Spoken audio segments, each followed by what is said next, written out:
Welcome back, everyone, to Echoes of Ihsan. Today we're going on another deep dive. This time it's all about the world of gifts. Gifts. Sounds intriguing. It is. We'll be looking at Sahih Bukhari Hadith, book 47. A whole book dedicated to gifts. Exactly.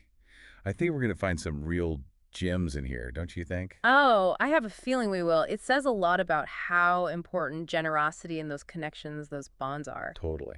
And how they can strengthen a community. Right from the beginning, we see that. Like in Hadith 740, it advises, well, Muslim women specifically, not to look down on any gift. Even something like, Like a sheep's trotter. yeah, like a sheep's trotter. Can you imagine? I mean, it makes you think, right? Like, Yeah. what's really important is the thought. Exactly. It's the thought behind it, not the actual, material value. And that's a big deal, I think. It is. That kind of sets the tone for the whole book, I think. Yeah. Like valuing the sincerity behind the act more than the actual thing itself. Yeah. It goes beyond just being polite, right? It's like it challenges how we think about generosity. It doesn't have to be tied to wealth or status. That's a really good point. You often see that today. People are like, oh, this gift isn't good enough or whatever. But this hadith just completely throws that out the window. It does. The message is loud and clear. Yeah. The thought, that's what counts. And that has big effects on society as a whole. Everyone feels more comfortable, whether they're giving or receiving. It builds those social bonds brick by brick. Even with a sheep's trotter, right? Exactly. And it reminds us to be grateful for everything. And to be humble, which are, core Islamic principles. Really. Oh, absolutely. Humility, gratitude, they go hand in hand. Humility means you approach others with respect. It doesn't matter what their social standing is or, what they're offering. And gratitude means you appreciate what you have. And that leads to a more harmonious society, wouldn't you say? For sure. Because you're recognizing that interconnectedness. Everything's a gift. And we should be thankful, big or small. And that's what this hadith about the sheep's trotter is all about, right? It's weaving those principles, humility and gratitude, into those everyday interactions, like giving gifts. And it doesn't stop there. Hadith 742, the Prophet himself says he'll accept invitations, even just a simple meal, or a gift, even something as small as, you guessed it. A sheep's trotter. Yep, a sheep's trotter. Again, it's about connection, not how fancy or expensive something is. It makes me wonder about the Prophet's own life. How did he live these principles every day? Well, Hadith 741 gives us a glimpse into that. Aisha, may Allah be pleased with her, talks about how often their household, they went without cooked food. They mostly ate dates, water, and sometimes milk gifted by their Ansar neighbors. That's pretty powerful. The Prophet living such a simple life, it really hits home. He wasn't focused on fancy things or comfort. His mission, his connection with God, serving his community, that's what mattered. Yeah. And it wasn't because he lacked resources or anything. He could have lived in luxury, easily. But he chose not to. It was a conscious choice, a reflection of his humility and his detachment from worldly things. It's a good example for all of us, right? When the world's always telling you, you need more to be happy. But the Prophet shows us it's about that inner contentment, the connection with God, and helping others. And you can't forget the generosity of the Ansar, sharing what they had, even when times were tough. They were the people of Medina who welcomed the Prophet and the early Muslims when they migrated from Mecca. Right. They opened their homes, shared everything. They were so hospitable, selfless, really. And it wasn't a one-time thing either. It was a way of life for them. They truly believed in compassion and brotherhood. And it's that back and forth, that giving and receiving that really creates strong bonds, wouldn't you say? Absolutely. The Prophet's acceptance of their gifts just strengthened those bonds even more, created this mutual respect and appreciation. It's a reminder, true generosity isn't about how grand or expensive something is. Yeah, it's that willingness to share whatever you have, even if it's small, with those in need. Recognizing we're all connected, we need to support each other, especially when things are rough. Like a true community. Yeah. And that idea of recognizing and appreciating what others contribute, no matter who they are, it comes up again in Hadith 743. Oh, you mean the one where the Prophet made sure that woman whose slave built the pulpit was told when it was done? He even had it brought to him. Exactly. It shows his character, his humility. Yeah. And it's like he's saying, even though the slave did the work, the woman's part in it shouldn't be forgotten.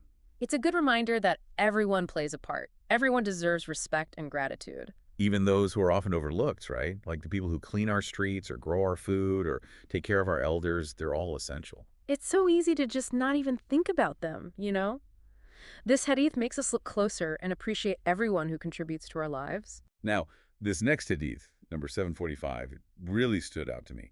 It's the one with the milk. The milk. Oh, right. The one where the prophet is given some milk, and he doesn't give the rest to Abu Bakr, who is sitting to his left. He gives it to the Bedouin on his right.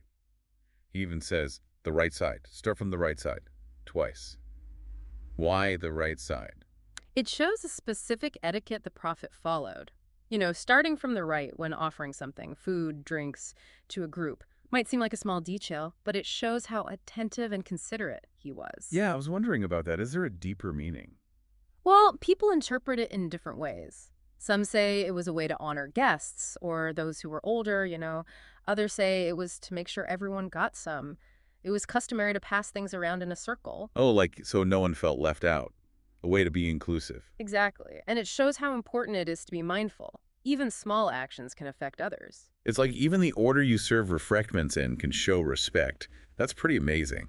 It's about being aware of social cues and acting in a way that honors everyone. So we've seen the importance of fairness, respect, even in those everyday interactions. And that commitment to justice, it goes even deeper. It does, like in Hadith 759 and 760. It's about a father who gives a gift, but only to one of his sons. Oh, that's interesting. It's like even today, parents sometimes, struggle with treating their kids equally, especially when it comes to gifts. So what did the prophet say about that? He told the father to take the gift back. He said it's important to be fair, to treat all your children equally. You see, justice, it's not just some abstract idea in Islam. It's meant to be lived out in your family every day. It's a good reminder, especially in today's world where everyone's comparing what they have, always wanting more. But the prophet's message is fairness. That's what matters most when it comes to your kids. And it's not just about things either. It's about how you spend your time with them, how you show love, how you discipline them. Every child needs to feel valued, respected, and treated the same. It makes you think that principle applies to all relationships, really, not just parents and children, friends, family, even at work. Fairness is key to having good, healthy relationships. You're absolutely right. It's a universal principle, something to guide us in everything we do. This reminds me of another hadith, actually. It's not about gifts directly, but it touches on fairness and respect. It's the one where someone's being really harsh when demanding a debt be repaid. Do you remember that one? Hadith 777. Yeah, I know what you mean. Even when it comes to money, Islam teaches us to be fair, respectful. The creditor has a right to be repaid, of course. But the debtor should try to repay in a good way, like with consideration for both sides. I like that, in the most handsome way possible. It's like even when you're fulfilling an obligation, it matters how you do it. With grace, thinking about the other person. Exactly. It's about finding that balance, between being right and keeping the peace. It's like that saying, people may not remember what you said or did, but they'll always remember how you made them feel. Kindness goes a long way. Such a true saying. It really gets to the heart of how the prophet taught us to treat each other. Now, back to gifts specifically. I was curious about the ones that talk about, like, the difference between a gift and charity. Yeah, those are really interesting. Like Hadith 750 through 753, they really dig into the details. The prophet explains that something given as charity to one person, it can become a gift for someone else who gets a part of it. Like he'd get food as charity, but then share it with his companions. It's like charity turned into a gift. So it's about who owns it, Yeah. right? Once someone receives charity, they can then choose to give it as a gift. Right. It all comes down to intention. When the prophet shared that food, his intention changed the whole act, from receiving charity to giving a gift. Even simple actions can mean different things depending on what's in your heart. And speaking of intention, there are also teachings about when certain gifts might not be right, like the hadiths about silk clothes, 782, 784, and 788. Oh, yeah. At first, the prophet didn't approve of men wearing silk. But then he said it was okay for things like trade or as a gift for non-Muslims. It shows, Islamic rulings, they depend on the situation. You have to understand why the rules are there. It's not just about what's on the surface, it's about the wisdom behind the rules. Like with the silk, maybe it was to encourage humility, not being too extravagant, especially when people were just starting to have more wealth and comfort. And later on, they adapted the ruling. So it could fit new situations. It's not rigid. It can change with the times. Exactly. And you see that flexibility in Hadith 789 too. Asma, may Allah be pleased with her, asks the Prophet about her mom. Her mom wasn't Muslim. And he told her to keep a good relationship with her mom. It shows that compassion, that practicality, even in tough situations. It's about finding that balance, right, between your faith and your relationships, always being compassionate wise, understanding. Beautifully put. Islam, it's about peace, compassion, understanding. It encourages us to build bridges even with people who believe differently. Now, let's shift gears a bit. I want to talk about the hadiths that deal with the aftermath of battles. Things like war booty and captives. Like Hadith 757 talks about the tribe of Hawazin. They came to the Prophet after a battle, wanting their stuff and their captives back. Oh, that's a really insightful one. It shows how the Prophet was committed to justice even after a conflict. He didn't force them or anything. He gave them a choice. They could have their captives back or their possessions. He let them decide, even though they had lost the battle. He respected them, wanted to make peace. And the amazing thing is, the Muslims, inspired by the Prophet, they agreed to give back the captives. They understood true victory. It's not about land or possessions. It's about winning hearts with kindness and compassion. The Prophet didn't just talk about compassion, he lived it. And that inspired others to do the same. Even in conflict, we should strive for justice, compassion, reconciliation. We're all human, after all. This episode is full of amazing lessons. I'm so glad we're really taking the time to understand these teachings about gifts. Me too. It's amazing what we can learn about the Prophet, the values of Islam, just from these stories. And it's inspiring to see how these principles are still relevant today. Absolutely. There's so much more to explore. What other insights are waiting for us in these hadiths? There are. You know, one thing that keeps coming up is this idea of balance. It's like finding that middle ground between what individuals need and what's good for the whole community, between worldly things and spiritual things. And between sticking to tradition and being flexible, adapting to new situations, it's like a theme running through all these stories. Like in Hadith 801, it talks about land. Oh, yeah, that's a good one. It shows how Islam views wealth, how we should manage resources. The Prophet says if you have land, you should either farm it yourself, let someone else farm it, or leave it alone. It's about responsibility. You shouldn't just let land sit there unused. And it's like wealth isn't meant to be hoarded. It should be used productively, in a way that benefits everyone. Exactly. Leaving land empty, especially if others could use it, it's not encouraged. The idea is use what you have to make things better, for yourself and for everyone. It makes you think about today, How often do we see a gap between the wealthy and the rest of society? This hadith, it challenges us to look at how we view possessions and how our choices affect others. And it's not just about taking care of your own needs. Hadith 802 goes even further. The Prophet suggests it's better to let someone farm your land for free rather than charging rent. Wow, that's really putting the community first. It makes you wonder, how can we apply that kind of thinking to our own economic systems today? That's a great question. It challenges us to look beyond just individual profit, to think about fairness, cooperation, how everyone can benefit. It reminds me of the Ansar, how they shared their land and everything with the Muhajirun when they first came to Medina. Such an amazing example of brotherhood and selflessness. It really is. They saw their fellow Muslims in need, people who'd left everything behind to escape persecution, and they welcomed them with open arms, shared everything they had, no questions asked. The level of trust and compassion there is just incredible.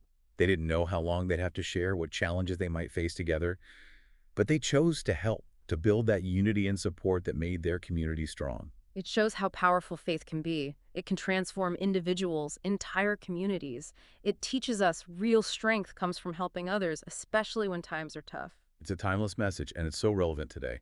In a world that's often so competitive, so focused on self-interest, this hadith reminds us, compassion, generosity, sticking together, that's what matters. It challenges us to think, how can we be more like that in our own communities? How can we help those who are struggling? How can we create a society where everyone feels like they belong, where they feel safe and supported? Those are questions we should all be asking ourselves. Yeah. And as we reflect on these teachings, it's important to remember, generosity isn't just about money or possessions. It's about giving your time, your skills, your knowledge, your compassion, anything that can help others. Exactly. True generosity, it's about making a positive impact on the world around you. Even small acts of kindness can make a big difference. This deep dive into the world of gifts has been incredible. We've learned so much about how people interacted, the ethics, the values of that time. And it's amazing how relevant those lessons still are today. It's timeless wisdom. It gives us practical guidance on how to live better, more meaningful lives. Lives based on justice, kindness, respect for all. As we wrap up this episode, I hope our listeners are inspired to think about their own actions. How can they live out that spirit of Ihsan, of excellence and sincerity, in everything they do? And may we all work towards creating a world where generosity, humility, and compassion aren't just words, but things we live by every day. Thank you for joining us on this journey through the wisdom of the Prophet Muhammad. Peace be upon him. May peace and blessings be with you all.